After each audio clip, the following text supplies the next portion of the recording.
जी हाँ दोस्तों, लगभग 2 दिनों से किसी शहर में नहीं तो बस चल रहा है नहीं तो ट्रक चल रहा है। एकदम से पूरी तरीके से पाबंदी है।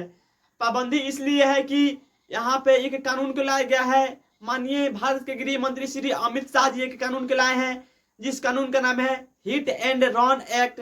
हिट एंड रन एक्ट कानून इतना खतरनाक है कि इसके सपोर्ट में लगभग कोई नहीं है, और काफी लोग इस कानून का विरोध कर रहे हैं। आप बोल रहे हैं कि इस कानून को जल्द से जल्द वापस लिया जाए, और ड्राइवर बोल रहे हैं कि जल्द से जल्द इसको वापस लिया जाए, नहीं तो हम धरना पर बैठे रहेंगे। और लगभग सभी शहरों में ड्राइवरों ने धरना पर बैठे हैं, एकदम से रोड जाम कर दिए हैं। बोल रहे हैं कि जब तक ये कानून का वापस नहीं लिया जाएगा तब तक हम यहाँ से गाड़ी नहीं हटाएंगे, नहीं तो यहाँ से जाएंगे। और पूरी तरीके से अगर इस कानून को अगर नहीं हटाया जाता है तो हम पूरी तरीके से यहीं पर रहेंगे और गाड़ी चलाना छोड़ देंगे।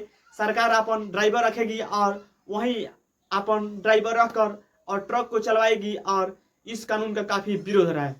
सबसे पहले इस कानून में अगर कोई ड्राइवर किसी व्यक्ति को एक्सीडेंट करता है, एक्सीडेंट करने के बाद वहां से भाग जाता है, और भागने के बाद उस ड्राइवर पर 7 लाख का रुपया और 10 साल का जेल खटना होगा। इसी के चलते सभी ड्राइवर एकदम से चौंक गए हैं। बोल रहे हैं कि हम गरीब आदमी हैं, हम कहाँ से 7 लाख रुपया लाएंगे, कहाँ से 10 साल हम जेल काटेंगे। अगर हम 10 साल जेल काटेंगे तो मेरा परिवार कहाँ जाएगा, ये मतलब इसका कोई गारंटी नहीं है।